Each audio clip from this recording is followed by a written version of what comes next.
अगर घुसपैठिया है तो मोदी जी को रिजाइन कर देना चाहिए इमीडिएट।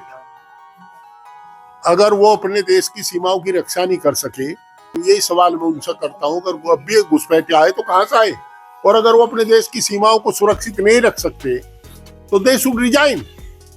मैं भारतीय हूं और मेरे से कोई पूछे तू भारतीय है या नहीं है, तो वास्तव में हमें बुरा लगता है। और हम ये कह रहे हैं अगर आपके पास घुसपैठियों की सूची है तो घुसपैठियों को अरेस्ट करो, उन्हें सांसद जेडी न्यूज के साथ में बात करेंगे, चर्चा करेंगे। हालांकि ये एसआईआर को लेकर ये यहाँ पे आए हैं और अपने समाजवादी के दफ्तर पे जाएंगे और भी तमाम मुद्दों पर बात होगी। आपका स्वागत है मलिक साहब।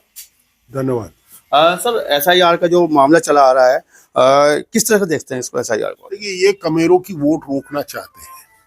हम चाहेंगे कमेरा वोट से वंचित ना रहे, उसका संवैधानिक अधिकार है, वो उसे मिले। आज तो बाबा साहब भीमराव अम्बेडकर जी को आज स्मरण किया है, हम पुष्पांजलि करके आए हैं। तो जो संविधान में उन्होंने हमें एक अधिकार दिया है, हर आम आदमी को वो अधिकार मिले। इसके लिए हम लोगों को समाजवादी पार्टी संघर्ष और संगठन की पार्टी है, तो संगठन के बल पर ये एक चौकीदारी करनी है, पहरेदारी करनी है, सबका वोट बनवाना है। ये काटने का प्रयास करेंगे, हम जोड़ने का प्रयास करेंगे। सर, विपक्ष देखा जाए तो एसआईआर का विरोध कर रहा है, और बात की जाए बिहार चुनाव के बाद में जो लगातार जिस तरह से एसआईआर को सामने लाया जाए, पूरे देश में 12 राज्यों में इस पर काम चल रहा है, तो विपक्ष इसका विरोध को कर रहा है। अगर मैं आपको ये कहूँ कि आप इंसान है नहीं है, इसका सर्टिफिकेट दें, तो आपको अच्छा लगेगा, बुरा लगेगा। मैं भारतीय हूँ और मेरे से कोई पूछे तू भारतीय है या नहीं है, तो वास्तव में हमें बुरा लगता है। और हम ये कह रहे हैं अगर आपके पास घुसपैठियों की सूची है तो घुसपैठियों को अरेस्ट करो, उन्हें चिन्हित करो। क्यों भय पैदा कर रहे हो लोगों में? ये केवल कमेरों को वोट से वंचित करने का एक अधिकार है। क्या सर, आप भी मानते हैं कि घुसपैठिया भारत में है? अगर घुसपैठिया है तो मोदी जी को रिजाइन कर देना चाहिए इमीडिएट। अगर वो अपने देश की सीमाओं की रक्षा नहीं कर सके, और जैसा कि उन्होंने गुजरात के माननीय मुख्यमंत्री के रूप में कहा था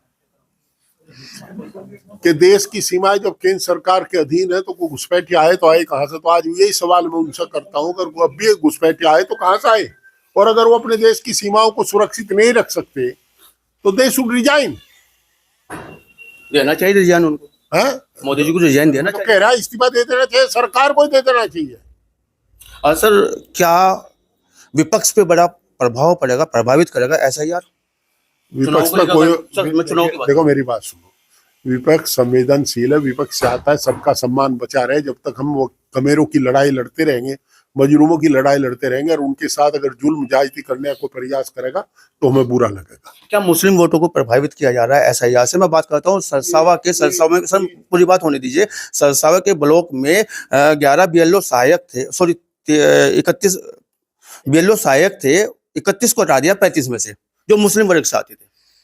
ये दुर्भाग्यपूर्ण है। अगर हम अपने देश के नागरिकों को धर्म और जाति के आधार पर बांटेंगे तो इससे बड़ी दुर्भाग्यपूर्ण स्थिति हो नहीं सकती। तो सर, वोट कैसे बचेंगे जो यहाँ के वोट है, नागरिक जो यहाँ के, जब हमारा जो इसीलिए मैं आया हूँ कि अपने साथी सजगता से प्रहरी के रूप में काम करें, वोट बनवाने का काम करें। हम एक एक वोट बनवाएंगे। फरहाद आलम ने इस मुद्दे को जबरदस्त तरीके से उठाया था, लेकिन उसका रिजल्ट कुछ नहीं आया। आश्वासन मिले हैं केवल जिलाधिकारी और उप जिलाधिकारी तरफ से। अभी आप चलने दीजिए, वोट बनेंगे, सबके बनेंगे, वोट नहीं छूटेगा कोई, छूटने नहीं देंगे, वोट छूटने नहीं देंगे। पुतिन भारत आए थे, कैसे देखते हैं इस पूरे मामले को आप? रूस का राष्ट्राध्यक्ष जो हमारा मित्र देश है, वो हिंदुस्तान में आया था, और रसा ने अतीत गवाह है, हिंदुस्तान के साथ दोस्ती निभाई है, और अमेरिका ने हमेशा धोखा दिया है। अमेरिका तो व्यापारी है, हमारे पास कंज्यूमर ज्यादा है, उपभोक्ता ज्यादा है। अमेरिका तो हमारे साथ लग जा नहीं सकता। रसा हमारा विश्वसनीय साथी है। लेकिन सर, ये विपक्ष को तो नहीं बुलाएगा ना इस मीटिंग में? अब ये जो जिसका संविधान में विश्वास ना, उनसे क्या अपेक्षा करोगे? तो क्या संवैधानिक तरीके से सरकार चल रही है? गलत संदेश गया है।